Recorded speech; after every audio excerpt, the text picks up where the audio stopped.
Why do some people seem to achieve incredible results almost with no effort, looking like they barely even tried, without stressing about every detail, while others work so hard to get to their goals, chasing every productivity hack, following every protocol that they've been told, and still they fail? Nothing seems to work? You might think that the answer is some kind of metaphysical or mystical one, but it's not. It's actually biological. And in this video, you will learn the anatomy of unsuccess.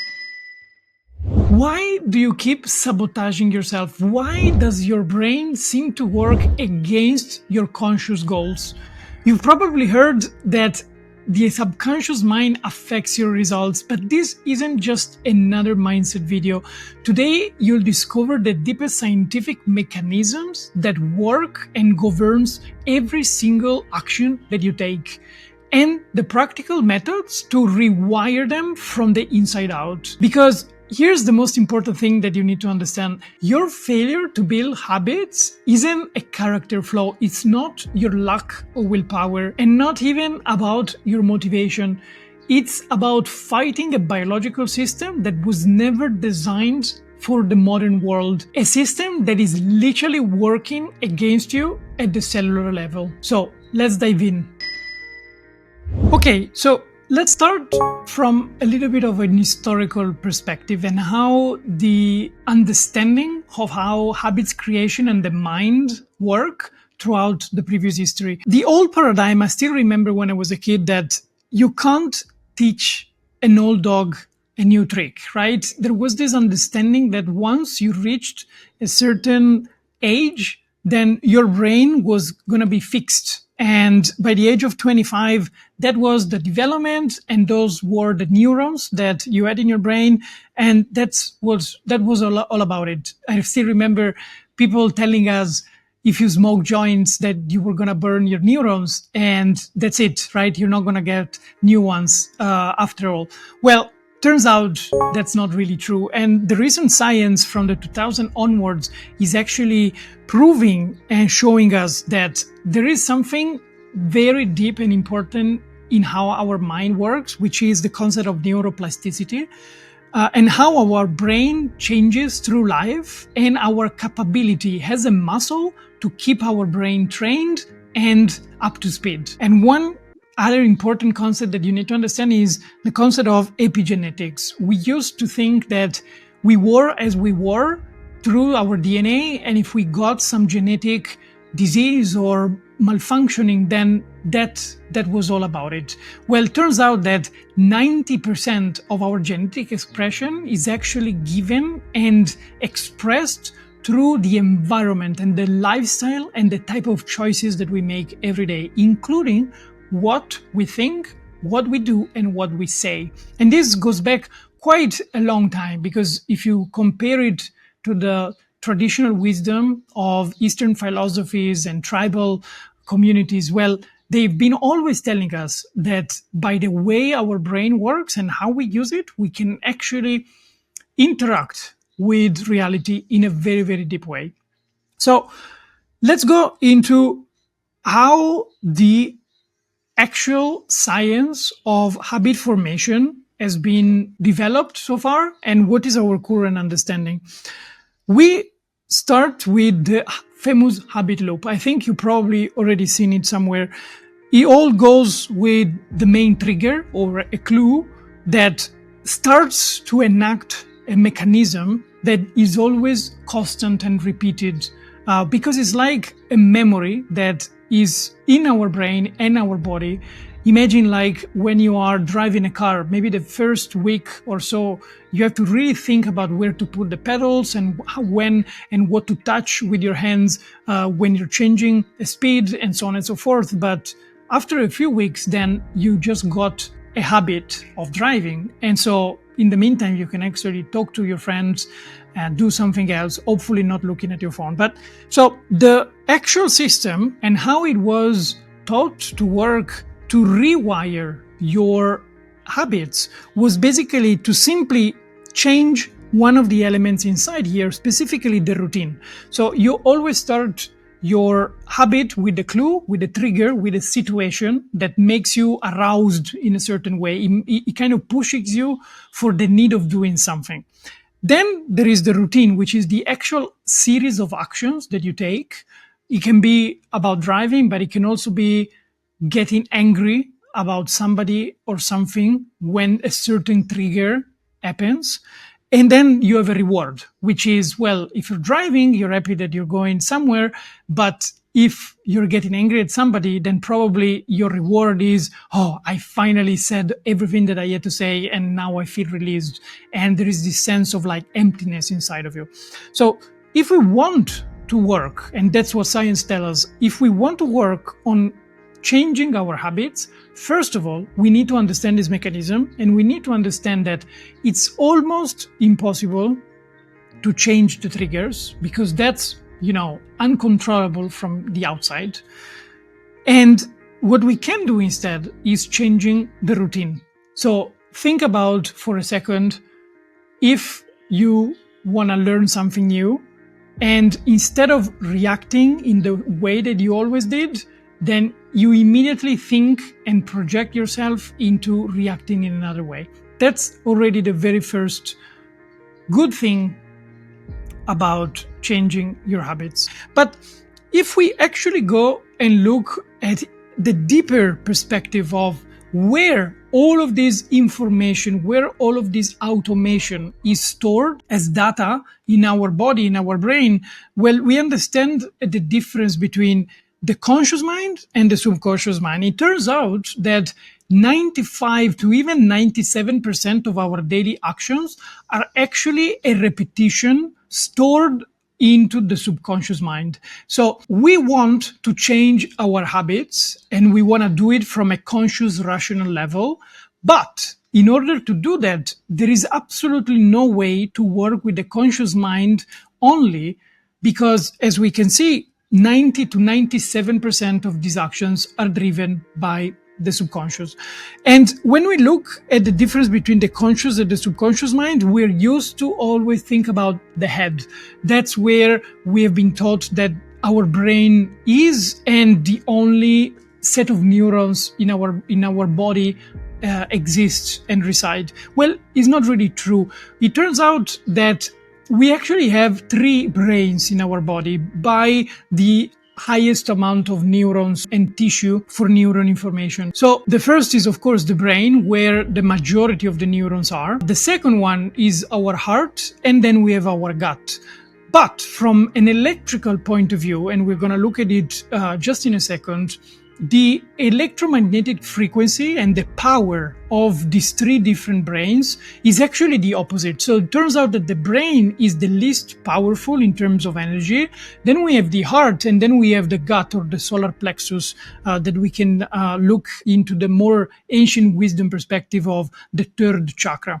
So when we work on habit formation and new habit creation, we understand that 97% are driven by the subconscious mind, but the subconscious mind is not what we think it is. It's not in our brain only. It's actually the whole memory of every single cell in our body.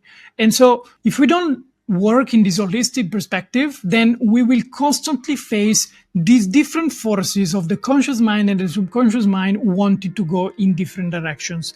A very specific image that I can show you for this is the example here. Imagine that you are in the middle, right? And with your conscious mind, you get pulled from one direction. You know that you need to do a certain action. You know that you need to behave in a different way because you're not proud of the automatic reaction that you're getting in certain difficult situations. But the subconscious mind pulls you from the other side, right? So again, here we are seeing that if we don't work with these different energies, it's going to be very unlikely that we can build different habits, because all of the idea of the willpower, all of the idea of the motivation comes from our conscious mind. We want and we break our internal barriers, let's say, to do certain things, and we can do so only until we have enough battery. Because think about the example of trying to wake up early in the morning during winter. You know that you feel tired in winter because at maybe 5 a.m., 6 a.m. is still dark outside. But when you actually do it in the summer, there is actually not a lot of problems regarding this new habit, right? And there are different studies, scientific studies like the circadian clock and human health that can show us that, as we said at the beginning, because of epigenetics, because of the different sets of information and environments that we live in, all of these different data, it gets translated and perceived through our subconscious mind in very different ways. One example could be this one. Again, we are pulling from one side to another side, conscious mind, subconscious mind, but now you also add the incoherent force of the environment. Imagine being, as I mentioned before, in the winter during a storm. Who really wants to go outside? Who wants to go training in cold? That's not a normal way. That's not an easy way to do so. And that's going to consume a lot of your willpower. And at the end of the day, maybe you can manage to get one thing done. But if you have more than one, if you have 5, 10, then you don't have really literally enough battery in your body to do all of the things that you set for the day. And what comes next is that you cannot get your habits, and a negative loop comes into your mind because you're starting to feel, oh, I'm not good enough. Oh, no, I'm not worthy. Maybe I'm not capable because, oh my gosh, I wanted so much to do this new thing, but I wasn't able. Well, again, you're trying to force physically, brutally, something that is already going against your flow of energy.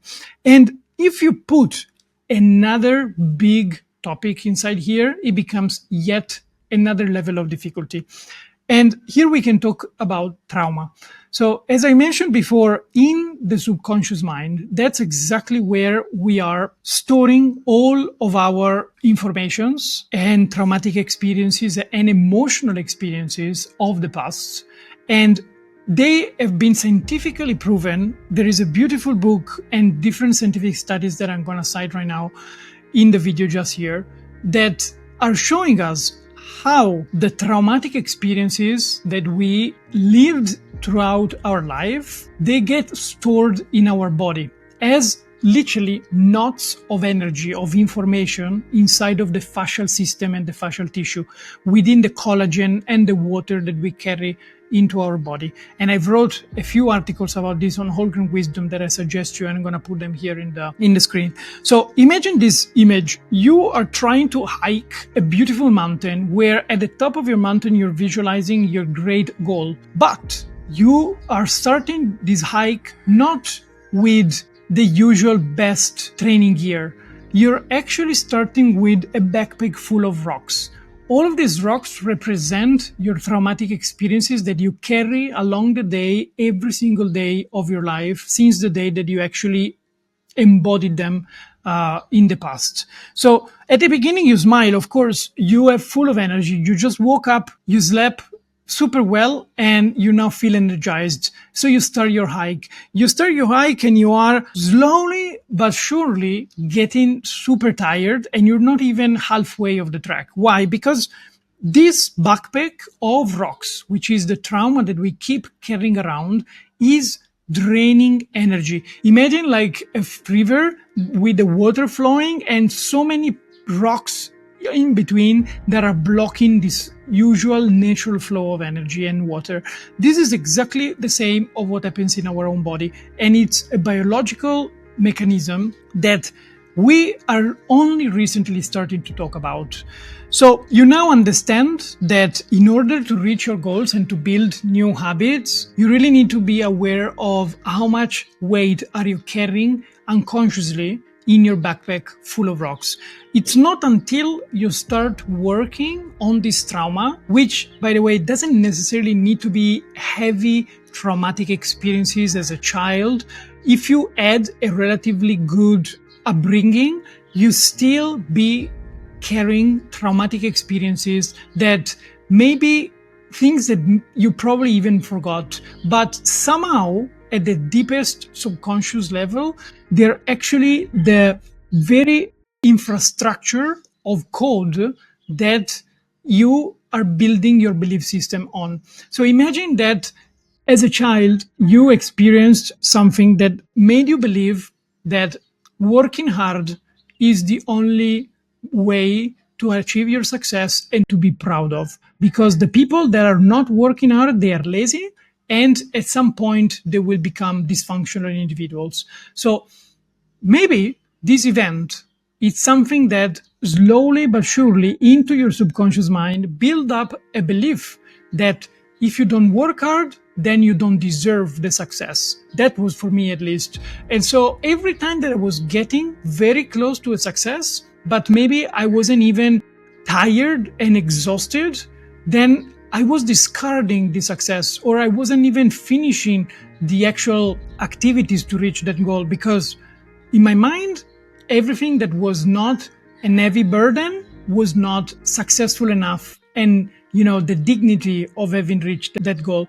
So it's not until you start to work on this very deep mechanism to understand that in the subconscious mind, you are unconsciously storing a ton of information that is the one that is currently building your belief system.